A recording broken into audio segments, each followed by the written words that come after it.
అసలు ఈ అవకాశం ఎలా వచ్చింది, అసలు నువ్వు ఎప్పుడు ఇండస్ట్రీకి వచ్చావు, ఓకే. సో దాని గురించి మాట్లాడుకుందాం. నేను 2018లో ఇక్కడ సంథింగ్ ఒక వర్క్షాప్కి అటెండ్ అయ్యాను సార్. గీత రచయితల వర్క్షాప్ అని చెప్పి ఒకటి పెట్టారు. సో దానికి అటెండ్ అవ్వడం కోసం నేను ఫస్ట్ టైం హైదరాబాద్ వచ్చాను. వచ్చి హైదరాబాద్లో తిరగడం, హైదరాబాద్ వాతావరణం చూడడం, అప్పుడే డిసైడ్ అయ్యాను ఒక పాటల రచయితగా అవ్వాలి ఖచ్చితంగా. అంటే పెద్ద పెద్ద రచయితలను చూసి సిరివెన్నెల గారు, చంద్రబోస్ గారు ఇలాంటి వాళ్ళని దగ్గరగా చూసి ఖచ్చితంగా ఒక పాటల రచయితను అవ్వాలి అని మనసులో బలంగా నాటుకుపోయింది ఆ రోజుల్లోనే.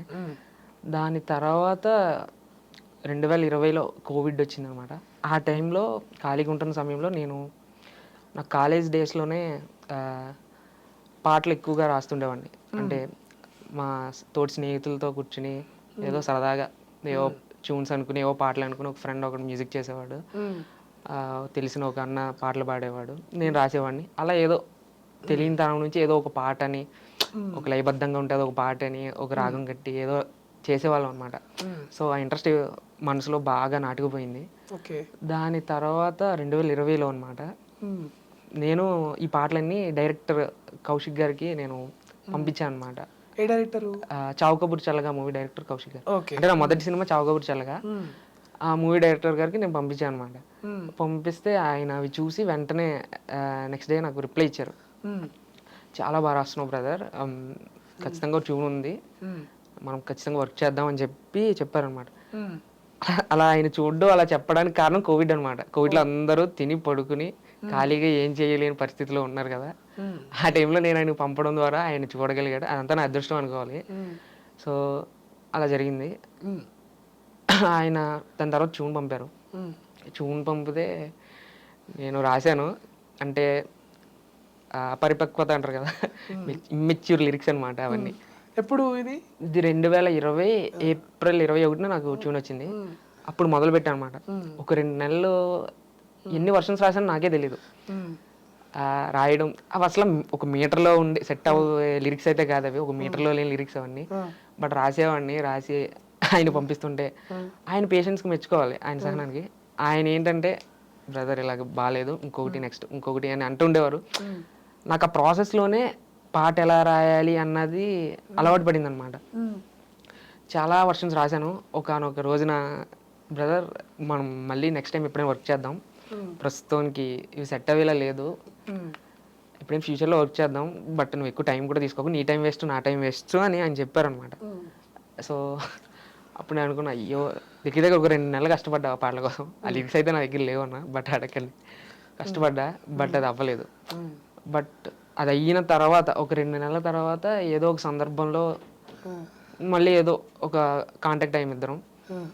అయితే అప్పుడు ఆయన చెప్పారనమాట. నేను అడిగా పాటలు ఇంకేమైనా ఉన్నాయా అన్న అని అడిగితే మొత్తం అన్నీ అయిపోయాయి పాటలు, అంటే చిన్న బిట్ సాంగ్ కోసం చూస్తున్నాము, పాత సినిమాల్లో ఏదైనా నీకు తెలిసిన పాటలు ఏమైనా ఉంటే చెప్తావా అని చెప్పి ఒక సిచ్యువేషన్ చెప్పాను. నేనన్నా లేదు నేనే రాస్తాను అంటే, వద్దు బ్రదర్ ఇప్పటికే మనం చాలా ట్రై చేసాము, ఇంకొద్దులే నెక్స్ట్ టైం చూద్దాం అన్నారు.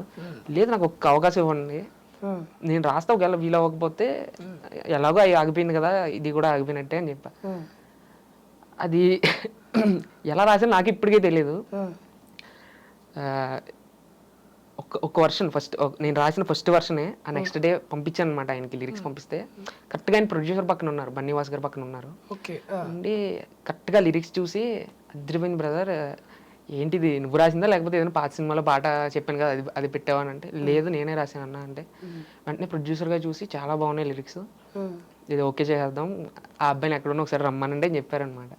కరెక్ట్గా అది కోవిడ్ టైం, మా ఊర్లో బస్సులు తిరగట్లేదు, ఏమీ లేవు, బయటకు వస్తే పోలీసులతో తెలిసింది కదా అందరికి. సో అంటే మన ఆరోగ్యం కోసమే, మన కోసమే అదంతా.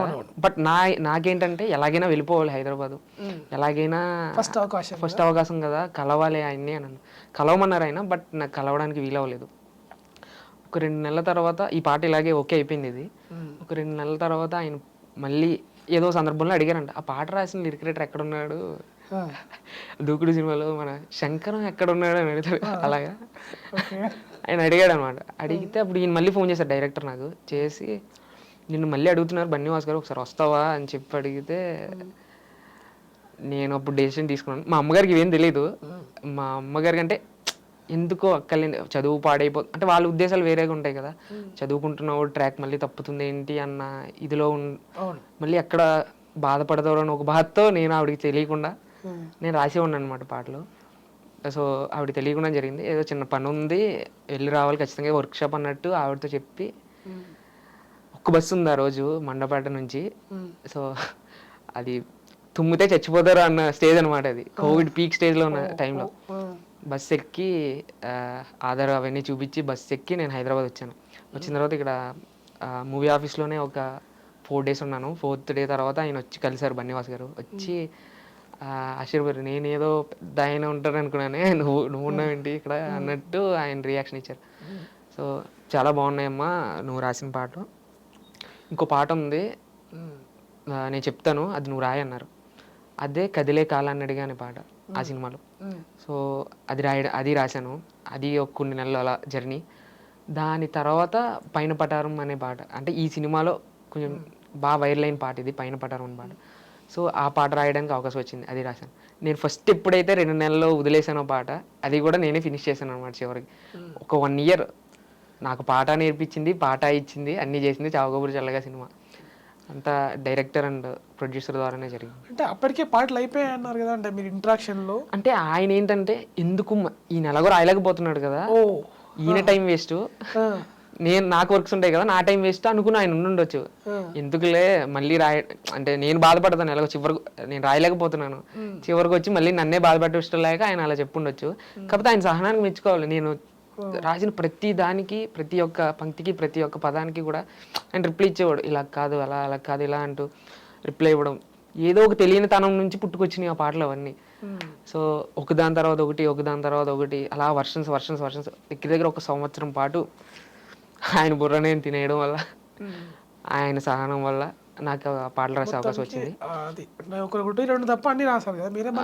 అందులో ఒక 2-3 పాటలు తప్ప మిగిలినన్ని నేను రాశాను. ఓకే. సో బన్నీవాస్ గారు మళ్ళీ ఈ విషయం మీడియాకి కూడా చెప్పారు. ఓకే. అంటే అబ్బాయి ఎక్కడ ఉన్నాడు పిలిచింది అనేసి అంటే ఎలా అనిపించింది నీకు? నాకు అది చూడగానే చాలా ఆనందం వేసింది.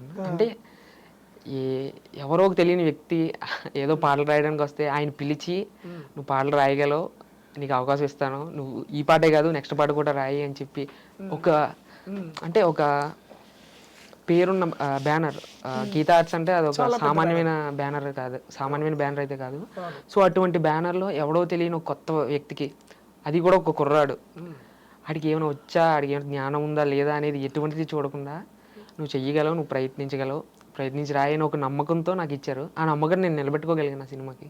సో అది వాళ్ళ గొప్పదనం అన్న.